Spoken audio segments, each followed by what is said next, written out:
Hello दोस्तों, कैसे हो। दोस्तों, हम अपनी भूगोल वाली जीएस की सीरीज़ को आगे बढ़ाते हुए आज अक्षांश रेखाओं के बारे में जानेंगे।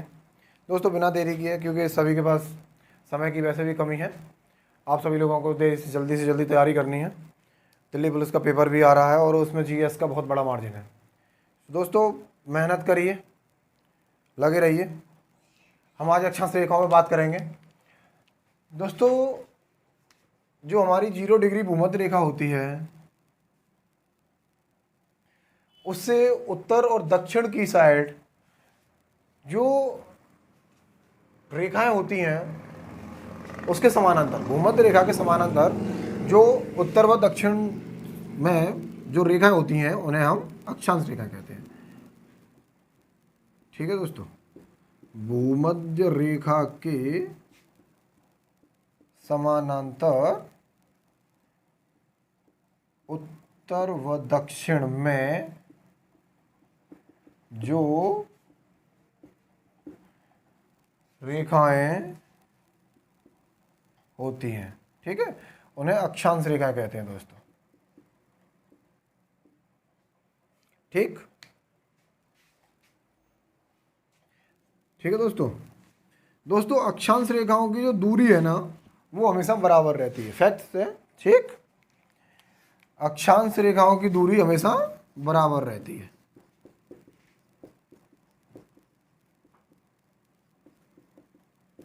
अक्षांश रेखाओं की दूरी हमेशा बराबर रहती है, किंतु दोस्तों इनकी जो लंबाई है,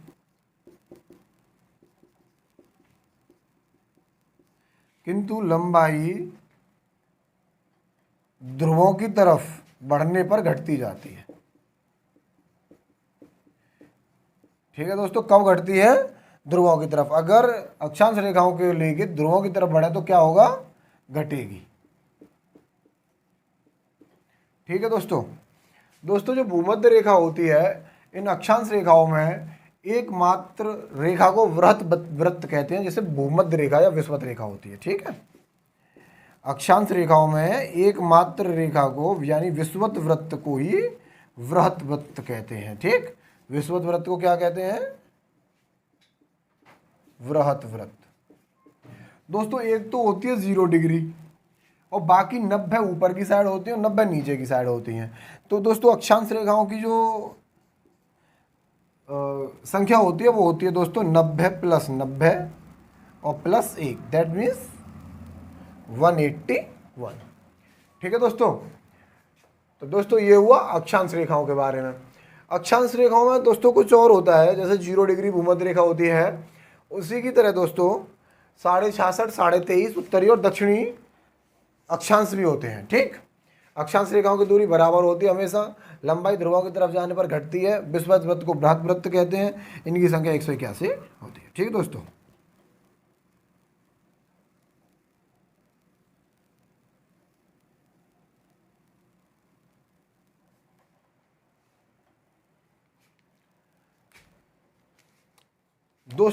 जो 90 डिग्री साउथ होती है, जो 90 डिग्री साउथ की जो हमारी ये होती है रेखा, अक्षांश रेखा, उसे उत्तरी ध्रुव दक्षिणी ध्रुव कहते हैं।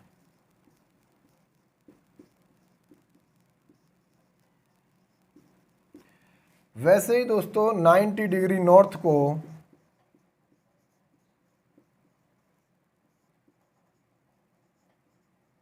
उत्तरी ध्रुव कहते हैं।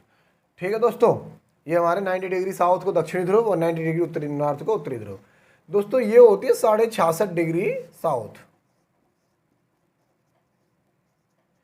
ठीक, और एक होती है हमारी 23.5 डिग्री साउथ।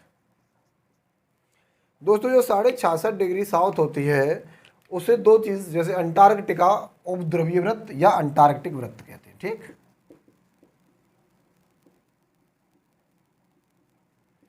अंटार्कटिका उपध्रुवीय वृत्त, और दोस्तों इसे कहते हैं मकर वृत्त या मकर रेखा। ठीक ठीक है दोस्तों, वैसे ही ये जो 23.5 डिग्री नॉर्थ होती है, यहां लिख दे रहा हूं, 23.5 डिग्री नॉर्थ, इसे दोस्तों कहते हैं कर्कवृत्त। वैसे ही दोस्तों ये होती है 66.5 डिग्री नॉर्थ, दोस्तों इसे कहते हैं आर्कटिक वृत्त। आर्कटिक उपध्रुवीय वृत्त। ठीक है दोस्तों, इसके अलावा दोस्तों जो है देशांतर रेखाएं भी होती हैं। ठीक,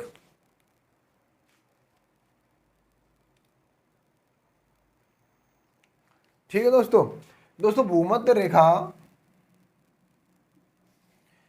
रेखा पृथ्वी को 2 भागों में विभाजित करती है। 2 भागों कौन से हैं? उत्तरी व दक्षिणी गोलार्ध, 2 बराबर भागों में। ठीक है दोस्तों, दक्षिणी गोलार्ध।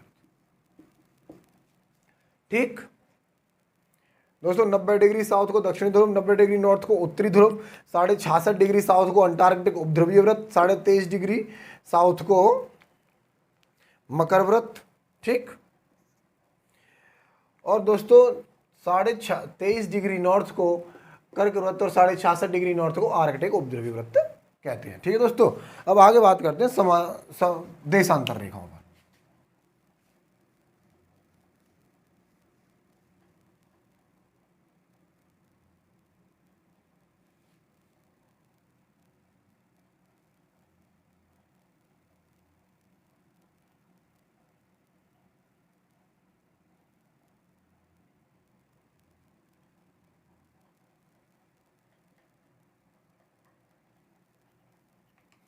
ठीक है दोस्तों,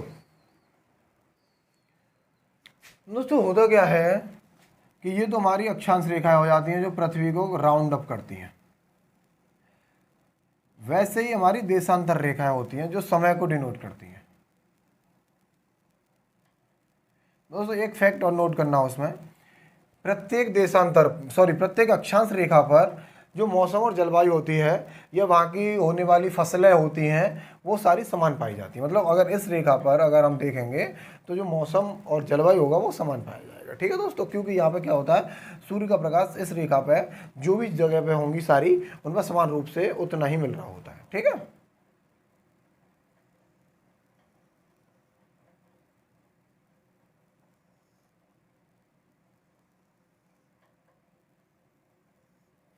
दोस्तों जो हमने रेड से खींची हैं ये सभी देशांतर रेखाएं होती हैं। दोस्तों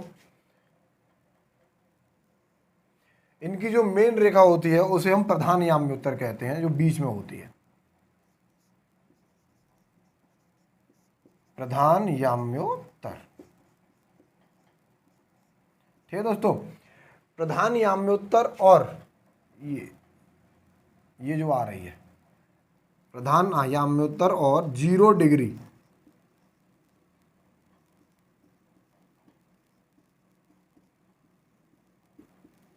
विषुवत रेखा दोस्तों कहाँ मिलती हैं? दोस्तों ये मिलती है पूर्वी अफ्रीका में गिनी के तट पर। पूर्वी अफ्रीका में गिनी की खाड़ी में।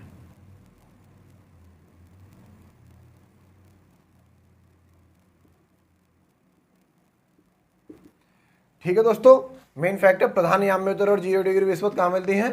पूर्वी अफ्रीका और के गिनी की खाड़ी में। ठीक है दोस्तों इसमें क्या होता है, जो प्रधान याम्योत्तर होती है उससे इस साइड में और इस साइड में 180 और 180 देशांतर होती हैं। ठीक है, तो दोस्तों जहां हमारी भूमध्य रेखा सहित अक्षांश रेखाएं 181 थी, वहीं ये 180 और 180 इनकी संख्या 360 होती है। इसे हटा देते हैं 1 मिनट। अब हम देशांतर में बात कर रहे हैं। ठीक है,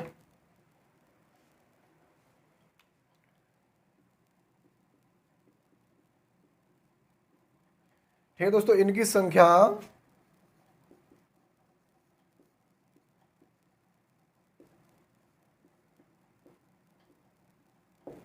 360 होती है। दोस्तों इसका जो ये वाला भाग है लेफ्ट, उसे हम पूर्वी गोलार्ध कहते हैं। ठीक, ये जो प्रधान याम उत्तर है,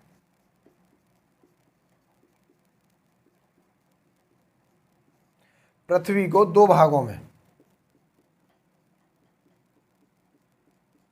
कौन से, पूर्वी और पश्चिमी गोलार्ध।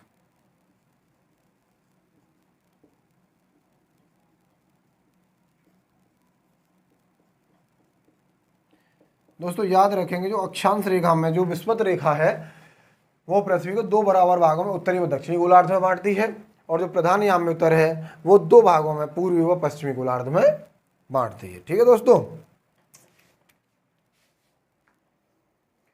दोस्तों चूंकि पृथ्वी गोल है, इसलिए उसे जब अपनी धुरी पे घूमती है तो किसी भी गोले को घूमने के लिए 360 डिग्री घूमना पड़ता है।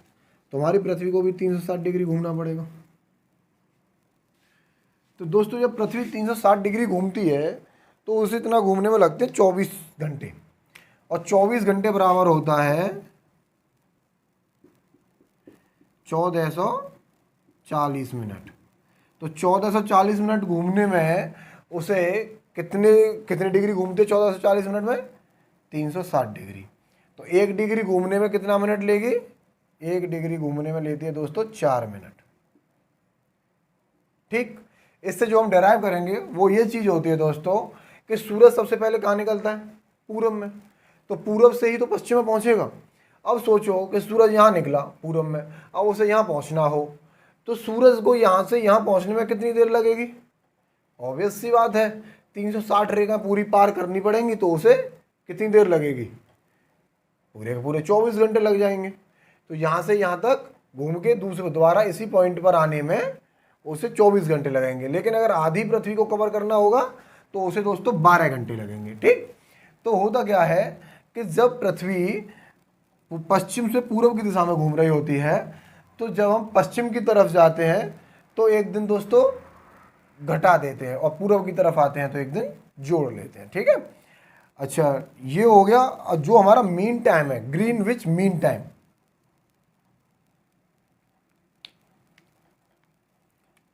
दोस्तों जो ग्रीनविच मीन टाइम है वो हम उससे 5.5 घंटे आ गए, क्योंकि हम पूरब में हैं तो हम यहाँ पे 5.5 घंटे आ गए हैं ग्रीनविच मीन टाइम से। दोस्तों जो हमारा टाइम है वो 82.5 डिग्री 82.5 डिग्री ईस्ट देशांतर से लिया गया है, जो नैनी से होकर गुजरती है। ये कहाँ है, प्रयागराज के निकट।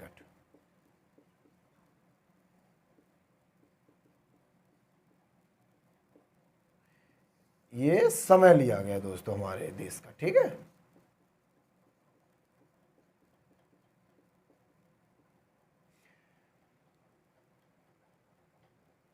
ठीक है दोस्तों, ये हो गया जीएमटी हमारे 5.5 घंटे आगे हैं हम 82.5 डिग्री से। क्योंकि अगर हम ये भी देखें कि जो 82.5 ईस्ट है, तो यहाँ से हम मीन टाइम पे से चलेंगे इधर की साइड, तो 82 को हमें कितने से गुना भाग करना है, अपने आप में सोच लो भाई, 4 मिनट में 1 डिग्री चलेंगे हम, तो 82 में 4 का भाग कर देंगे, 8 छक 32 और तुम्हारा 360, और 360 में तुम्हारा 5 छक 30, 180। ये जो दोस्तों 82.5 डिग्री ईस्ट है वो हमारा 5.5 घंटे से आगे होने की वजह से हम यहाँ पे 5.5 घंटे ऐड कम करते हैं, क्योंकि वहाँ उधर ऐड हो जाता है, हमारे यहाँ घटा दिया जाता है। ठीक है दोस्तों, तो ठीक 1 3 6 12 15 मिनट में दोस्तों हम 15 डिग्री 1 घंटे में घूमेंगे। 15 डिग्री इस हिसाब से 15 डिग्री 1 घंटे में, तो जो 82.5 है तो 15 से डिवाइड करेंगे तो 15 पन्ना 75 और 15 7.5, तो ये अपने आप में 5 घंटे 30 मिनट आगे हो जाते हैं। ठीक है दोस्तों। दोस्तों एक और चीज़ है जो हम अभी बात कर लेते हैं, वो है दोस्तों हमारे जो इंडिया का समय है वो 82.5 मीन टाइम तो ले लिया है 82.5 से, लेकिन हमारे यहाँ जो सूरज सबसे पहले उगता है वो कहाँ उगता है, और जो सबसे बाद में उगता है वो कहाँ उगता है पूरे देश में, और उसमें कितने का अंतर आ जाता है। दोस्तों पहले तो बता दूं, जो हमारा भारत है उसका विस्तार 30 डिग्री के आसपास का है। तो जब 15 डिग्री सूरज 1 घंटे में चलती है पृथ्वी, तो 30 डिग्री को चलने में 2 घंटे का अंतर आएगा। तो दोस्तों पहली बात तो यही हो गई कि जो भारत का समय है, भारत में ईस्ट में सूरज निकलता है अगर 5 बजे, तो वेस्ट में जो सबसे वेस्टर्न जगह होगी वहाँ पे 7 बजे सूरज निकलेगा। ये समझने वाली बात है। अगर क्वेश्चन में किसी भी तरह से बना दिया जाता है तो आप देख लोगे कि 2 घंटे का अंतर ईस्ट से और वेस्ट तक रहता है। लेकिन दोस्तों जो सबसे पूर्वी स्थान है जो भारत का, वो है दोस्तों किबिथु। ये है दोस्तों अरुणाचल प्रदेश में, ठीक। और दोस्तों सबसे पश्चिमी है गुहार मोती।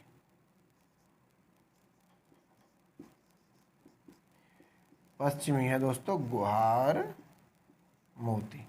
दोस्तों ये पड़ता है गुजरात। ठीक दोस्तों, इसका मतलब ये है कि यहाँ गुहार मोती में अगर यहाँ 5 बजे निकलेगा तो यहाँ सूरज 7 बजे निकलेगा।